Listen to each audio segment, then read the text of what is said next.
Nous sommes le lundi soir, 23 février 2016, il est 23 heures. Je vais parler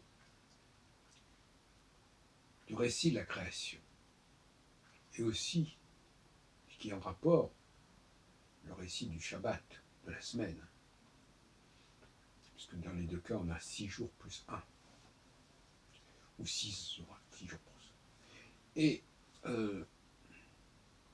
vous savez qu'on a beaucoup discuté de ces questions-là, parce que ça fait on pense que ça, il y a des gens qui interprètent ça comme renvoyant à des réalités scientifiques, etc. Au contraire, c'est plus le débat sur l'évolutionnisme, sur le traditionnalisme.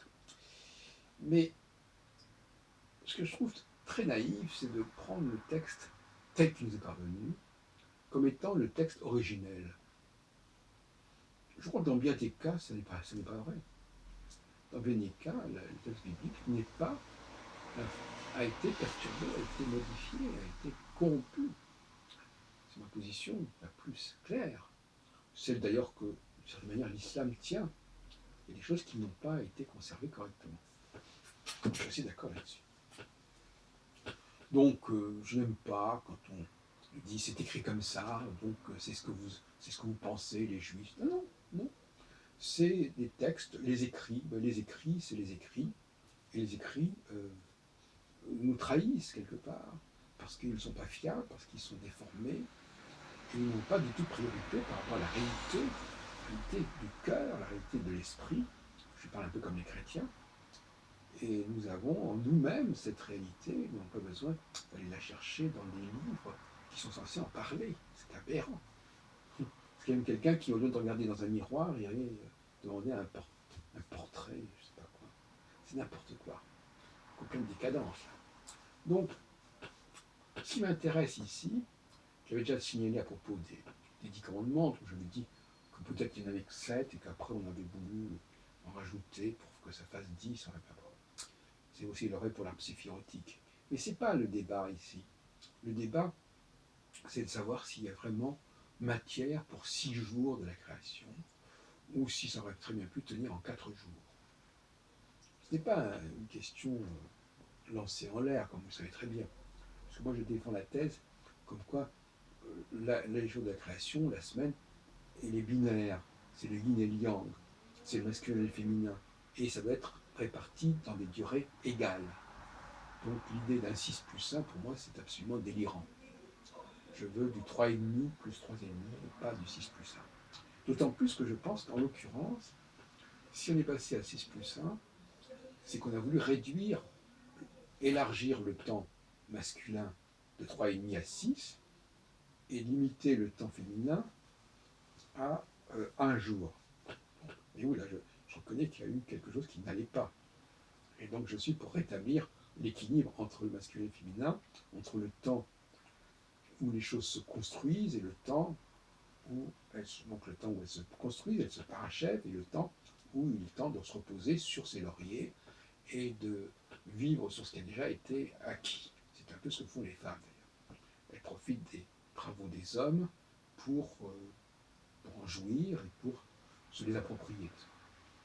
Voilà. Donc, je crois qu'il n'est pas difficile de montrer, de toute façon, que rien, c'est comme pour la question du zodiaque, il n'y a aucune obligation à ce qu'il y ait, qu'on reformule les saisons en 12 catégories, ou en 12 mois. On pourrait très bien les formuler en 8 catégories, ou en 16, etc. Donc ça, ce sont des ajustements purement numériques qui n'ont aucune valeur en soi. Et là également, on peut très bien répartir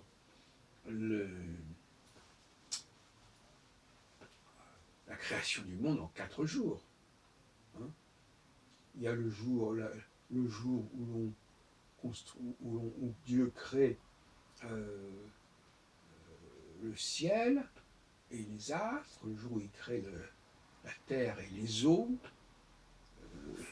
le jour où il crée l'homme, et puis le jour où il crée la lumière, par exemple. Enfin, je veux dire, il n'y a pas besoin de plus de 4 jours pour mettre en place un système. Ça n'a pas de sens.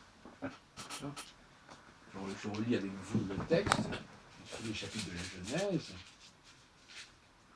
Dieu dit, donc, alors, ça, non. Alors, donc, premier jour, soi-disant, Dieu créa le ciel et la terre. Et donc, il introduit la lumière. Ouais. Ensuite, deuxième jour, un espace s'étend au milieu des eaux et forme une barrière entre les unes et les autres.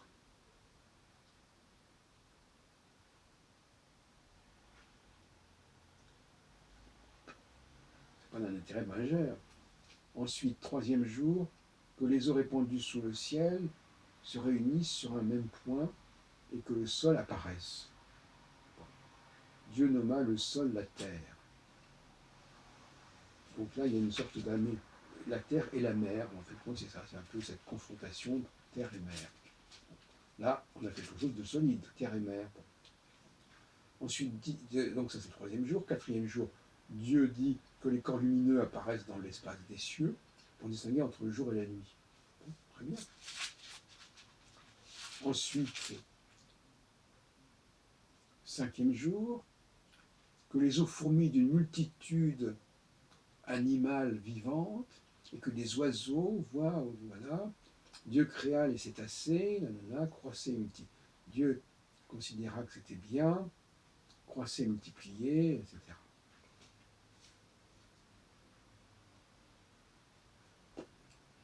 Et puis, on arrive à la création de l'homme. Dieu créa l'homme à son image, c'est à l'image de Dieu qu'il le créa. Alors, franchement, on est dans une sorte de plaisanterie, là.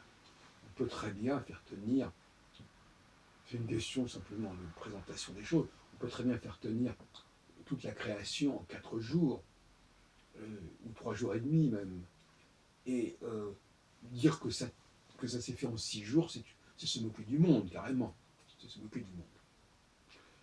Et moi, je ne suis pas naïf à ce point-là, et je crois qu'il ne faut pas du tout... Donc, par exemple, justement, les chrétiens qui interpellent les juifs, les hébreux sur leurs textes, il ferait mieux d'avoir un tout petit peu plus d'esprit critique et de se demander réellement si les textes qu'ils attribuent aux hébreux ne sont pas déjà des textes corrompus, des textes qui ont été dictés par je ne sais quel principe dont j'ai parlé tout à l'heure. On veut limiter un des deux pôles, hein, et on arrive à la portion congrue d'un Shabbat qui, comme une peau de chagrin, non seulement n'est plus que d'un jour, mais en fin de compte, probablement au départ, c'était un Shabbat qui commençait à midi le vendredi et qui se terminait à minuit le samedi.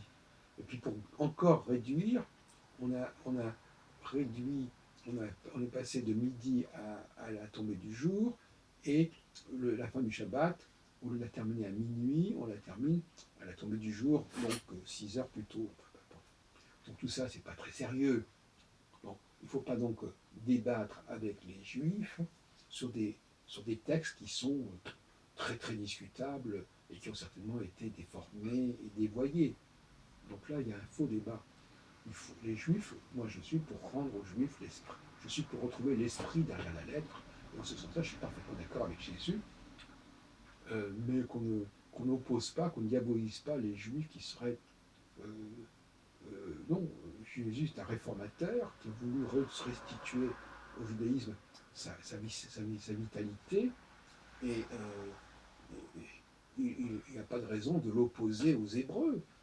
C'est comme si on disait que dire qu'il fait partie, c'est un réformateur juif, il a voulu redonner sa dimension spirituelle, enfin l'esprit, en l'occurrence, au judaïsme. Ça ne donne aucun droit aux chrétiens d'opposer cela aux Hébreux. Ils mettent Jésus dans une situation tout à fait fausse. Hein, c'est un réformateur du judaïsme. Et peut-être que parce que cette réforme n'a pas pu être acceptée, elle a été proposée aux chrétiens, aux païens, aux goïs, aux nations, mais néanmoins, ça ne retire rien au fait que le véritable judaïsme, c'est celui que met en évidence Jésus, et par conséquent, on ne peut pas opposer le christianisme et le judaïsme. si ce n'est que les Juifs sont un peuple particulier et que les chrétiens sont une autre population qui a une certaine fascination pour les Juifs.